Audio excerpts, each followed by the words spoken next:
Otro tema muy importante son los actos procesales.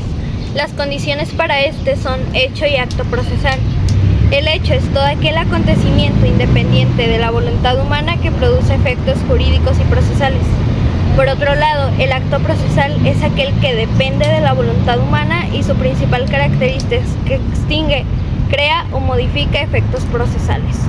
Ahora bien, las condiciones para que este sea válido son la forma, el tiempo y el lugar.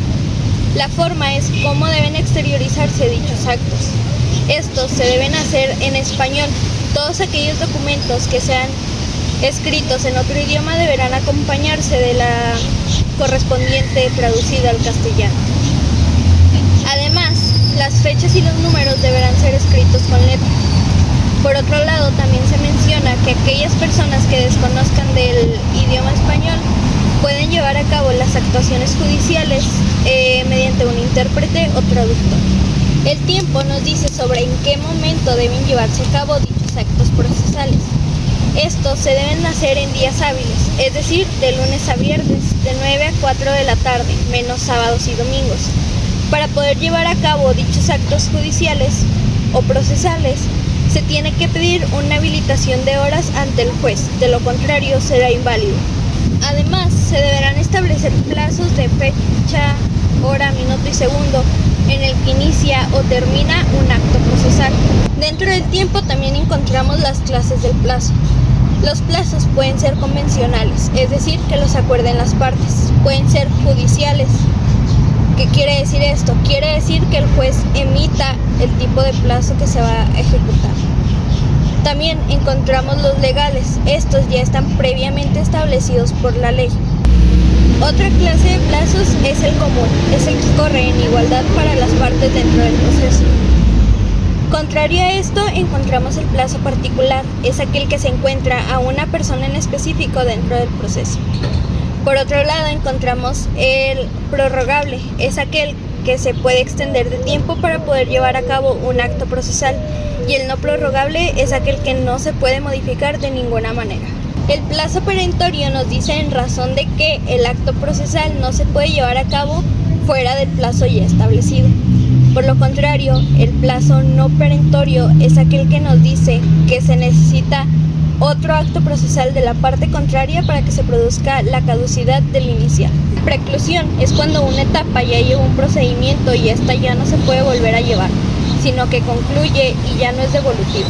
Por otro lado, la caducidad es la extinción de una instancia procesal, ya que las partes, actor y demandado, renunciaron o abandonaron un acto procesal. La prescripción es cuando por el simple paso del tiempo se pierde una acción, sin embargo, este no hace que se pierda el derecho que tienen las partes. Por último, encontramos el lugar como última condición de validez. Este es aquel espacio territorial en el que se deben llevar a cabo dichas actuaciones judiciales. Estos son en la sede del juzgado o del órgano jurisdiccional ante el que se emite. Cuando se hace fuera de esta sede, las personas funcionarias se deberán estar capacitadas para llevar a cabo dichos actos.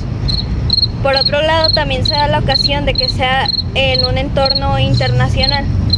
Para esto debemos de solicitar una forma de notificación o de comunicación procesal, lo cual es el exhorto o la carta rogatoria internacional. Los actos procesales se clasifican de la siguiente manera. En primer lugar, encontramos los actos procesales de las partes. Uno de ellos es el acto de petición. En este, las partes plantean sus pretensiones o peticiones que le quieren realizar a un órgano jurisdiccional o mejor llamado juez. También, junto de la mano con estos, tenemos los actos de prueba. Con estos, se les da oportunidad a las partes de demostrar su dicho, es decir, sus pretensiones o los hechos que controvierten a estos. De igual manera, encontramos los actos de alegación.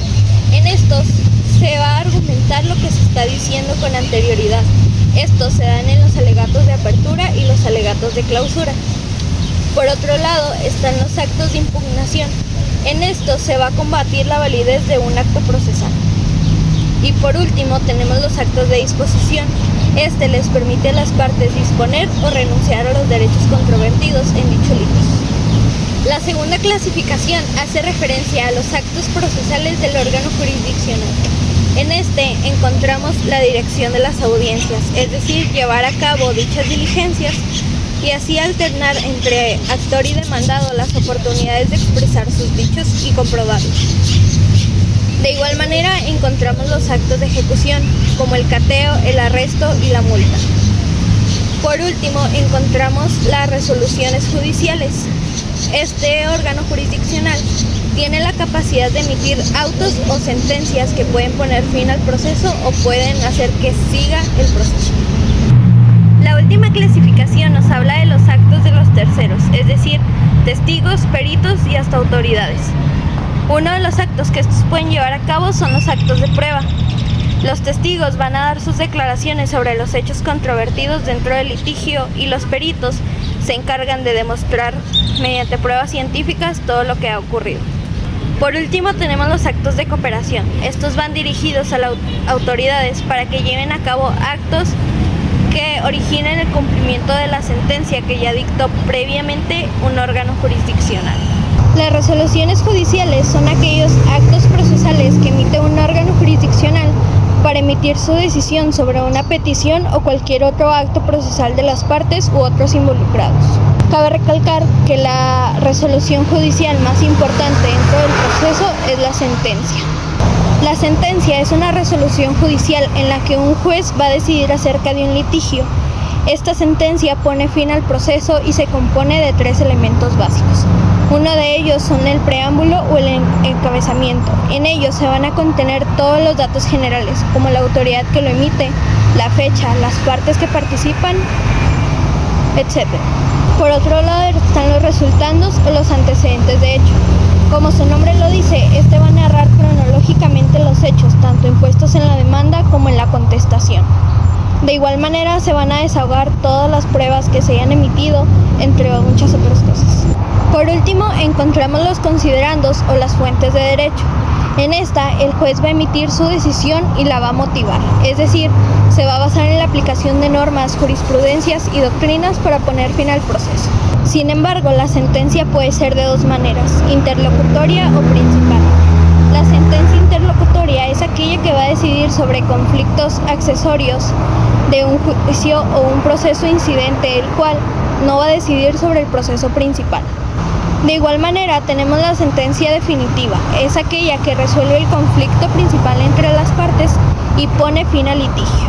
Dentro de las resoluciones judiciales también encontramos los autos.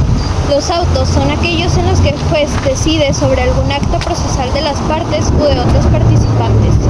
Estos, a diferencia de la sentencia, no ponen fin al proceso, sino que estos son clave para el desarrollo del mismo.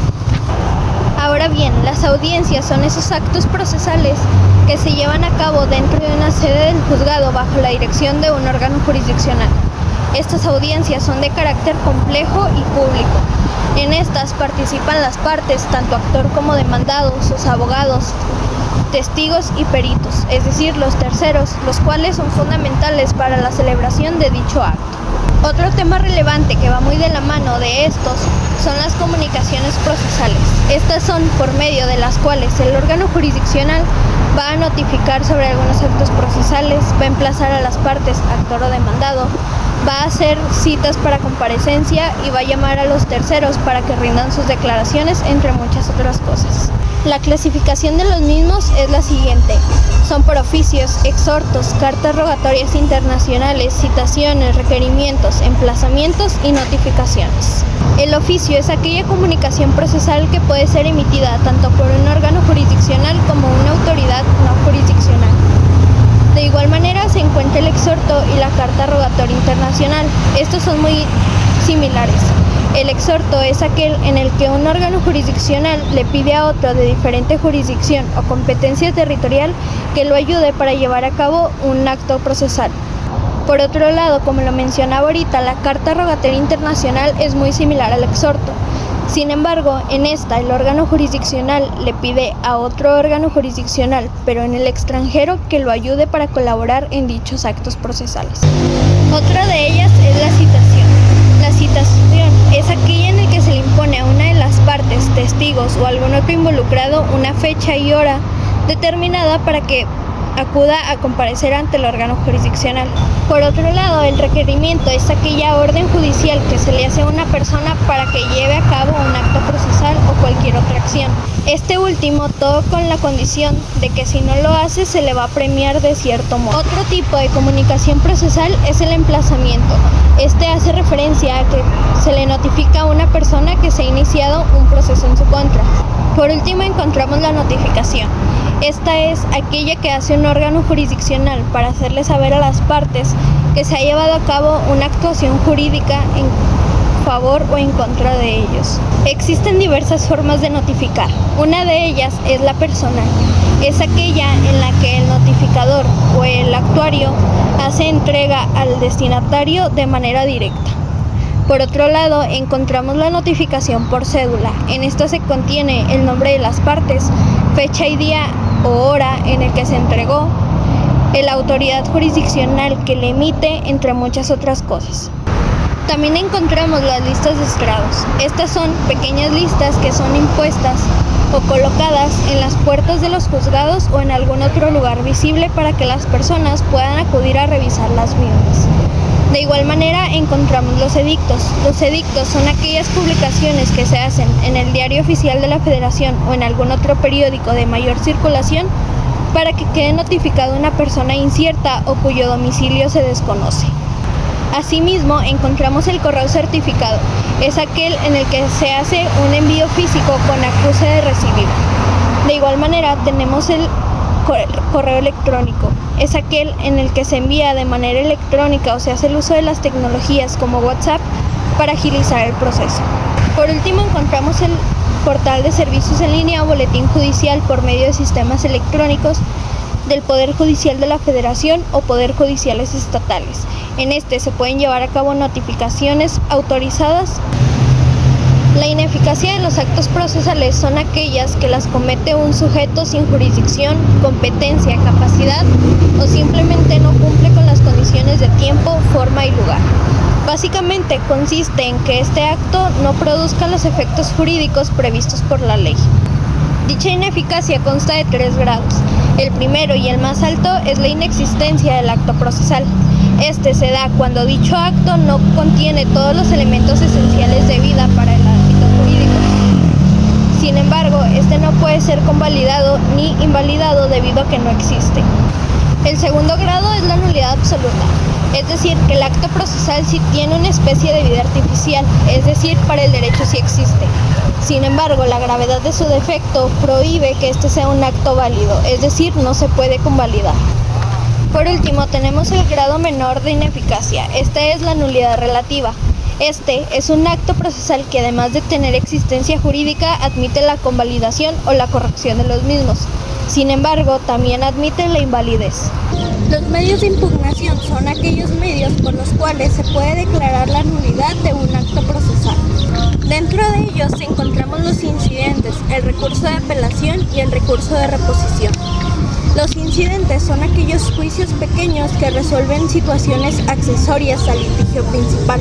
Asimismo, el recurso de apelación es aquel medio de impugnación ordinario que le permite a una de las partes acudir ante un tribunal superior o de segunda instancia para solicitarle que revoque, modifique, anule y revise un medio impugnado. Por último está el recurso de reposición. Esta es una herramienta administrativa y voluntaria que permite impugnar resoluciones de esta misma índole ante el órgano jurisdiccional que le emitió. Este último será por escrito y después de un mes tras la notificación. Dentro de este encontramos otros supuestos, que es el recurso administrativo. Como ya lo mencioné, es aquel que se interpone ante el mismo órgano que se emitió la resolución que se va a impugnar. Otro de ellos es el recurso de alzada, que es básicamente lo mismo, sin embargo, este se interpone ante un órgano administrativo de segunda instancia. Y por último está el recurso de reposición judicial o procesal. Es aquel en el que se van a impugnar autos o decretos de la administración ante un órgano jurisdiccional. Sin embargo, este se hace en plazos más chicos de 3 a 5 días. Ahora hablaremos del derecho probatorio. El derecho probatorio se compone de varios conceptos que son muy importantes de abordar. Uno de los conceptos importantes es el objeto que se prueba, es decir, que se prueba. En los procesos civiles o familiares, o no penales mejor llamados, se basa básicamente en los hechos que son expresados por alguna de las dos partes, ya sea actor en su demanda o un demandado en su contestación. Sin embargo, en la materia penal son los hechos que se le están atribuyendo a una persona por el MP. En este encontramos dos reglas. Una de ellas es que el actor fundamente los hechos basados en su pretensión y el demandado basados en los hechos de su excepción o sus defensas. Y otra es que solo quien afirma tiene la carga de la prueba. Ahora hablemos del procedimiento probatorio. Este nos dice básicamente cómo se va a probar cada uno de los hechos. Este consta de 5 etapas o 5 pasos esenciales. El primero es el ofrecimiento de las pruebas. El segundo es la admisión o el desechamiento de las mismas. El tercero es la preparación para poder desahogarlas posteriormente. El cuarto paso es justamente la ejecución o el desahogo de las mismas, y la quinta es la valoración que el juez le va a dar para tomarla en cuenta en sus decisiones. Por otro lado, encontramos los medios de prueba. Estos son todos aquellos instrumentos o conductas humanas que nos van a ayudar a confirmar los hechos que estamos planteando. A su vez, esto va de la mano con el derecho a la prueba. Es aquella facultad que tienen las partes de ofrecer y que les admitan las pruebas necesarias e idóneas para confirmar sus hechos. Este derecho se encuentra contenido en el artículo 20, apartado B, fracción 4 de la Constitución Política de los Estados Unidos Mexicanos. Otro tema que quiero abordar en este video es la impugnación. La impugnación es aquel acto por el cual las partes o los sujetos legitimados pueden controvertir la validez o la legalidad de los actos procesales del órgano jurisdiccional. Se pueden impugnar actos y omisiones del órgano jurisdiccional. Dentro de los actos encontramos las resoluciones judiciales, las comunicaciones procesales, las notificaciones, los emplazamientos, las citaciones, el requerimiento, entre muchas otras. Hablando de omisiones, nos referimos a todo lo que aquel órgano jurisdiccional no hizo. Por ejemplo, en las ramas administrativo y agrario se impugnan mediante exitativas de justicia. En estas se le solicita al juez o al órgano jurisdiccional que dicte sentencia aún y cuando ya se vencieron los plazos, para garantizar una justicia pronta y expedita. Los medios de interposición son aquellos medios de impugnación en los cuales las partes controvierten la validez de un acto o una omisión del órgano jurisdiccional. En este se solicita una resolución que anule, modifique o revoque un acto impugnado, o bien se subsanen los errores que se dieron en una omisión. El proceso de impugnación consta de 5 etapas. Una de ellas es la interposición. La interposición es aquella con la que inicia el procedimiento de impugnación. La motivación, es decir, básicamente el por qué quieres impugnar un acto o una omisión del órgano jurisdiccional. Como tercer punto está la admisión y sus efectos. La admisión es aquella comunicación que da el órgano jurisdiccional para decir si admite o desecha el medio de impugnación. Este tiene 2 efectos. Uno de ellos es el devolutivo. Este no impide que el procedimiento continúe ni hace que se deje de ejecutar la sentencia que se dictó. Sin embargo, de manera contraria encontramos el efecto suspensivo. Este sí impide que el procedimiento continúe y sí impide que no se ejecute la sentencia. Como cuarto paso está la sustanciación. En este se le da oportunidad a la contraparte para expresar sus argumentos de inconformidad. Esta es básicamente la contestación del demandado comparándolo en un proceso no penal. Por último tenemos el resultado. Esta es la sentencia del acto de impugnación. En este se dice si se va a desechar el acto o si se va a invalidar, o bien va a continuar como normalmente se dictó. Sin embargo, estos medios de impugnación también se clasifican. La primera clasificación es aquella que tiene que ver con la diversidad o la igualdad entre los órganos jurisdiccionales. En esta encontramos lo que es la vertical. El vertical es cuando se solicita a un juez de mayor grado o de mayor instancia para que revise, modifique o anule el acto impugnado. A este juez se le conoce como adquem. De igual manera encontramos los horizontales.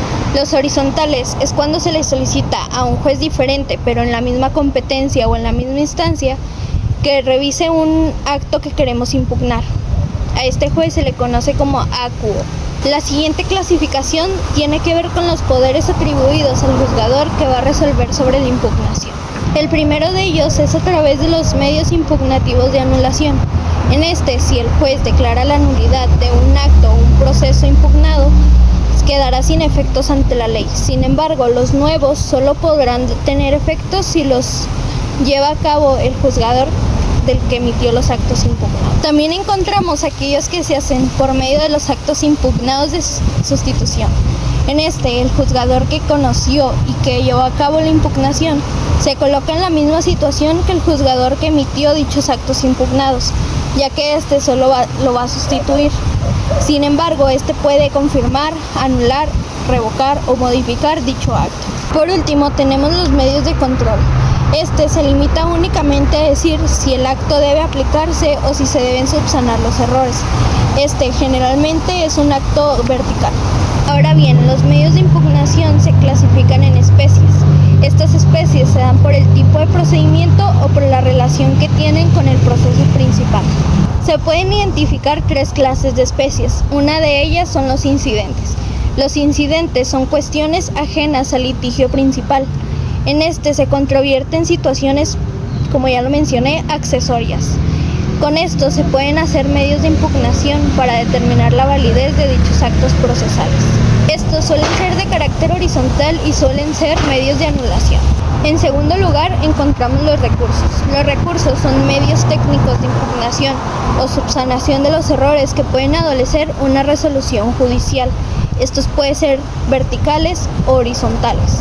Dentro de los horizontales encontramos la revocación. Al hablar de verticales estamos hablando de apelaciones, revisiones, entre muchos otros. Por último encontramos los procesos impugnativos. Estos se dan cuando termina el proceso que se está impugnando o el proceso combatido. Este se inicia con una nueva demanda y por lo tanto nuevas pretensiones. Este se admite y a su vez termina con una sentencia. Ejemplos de estos últimos es el juicio de nulidad de la cosa juzgada. Esto visto en materia civil, y en el juicio penal o proceso penal se ve el reconocimiento de la inocencia como ejemplo de estos. La región desierto se compone de Francisco y Madero, Matamoros, San Pedro, Viesca y este tiene su cabecera en Torreón. La región sureste se compone de Ramos Arizpe, Arteaga, General Cepeda, Parras de la Fuente y este tiene su cabecera en Saltillo. Por otro lado, la región carbonífera se compone de Juárez, Musquis, Progreso, Sabinas, Nueva Rosita y tiene su cabecera en San Juan de Sabinas. La región norte se compone de Acuña, Allende, Guerrero, Hidalgo, Jiménez, Morelos, Nava, Zaragoza, Villa Unión y cabecera en Piedras Negras. Por último, la región centro se compone de Abasolo, Candela, Castaños, La Frontera, La Madrid, Nadadores, Sacramento,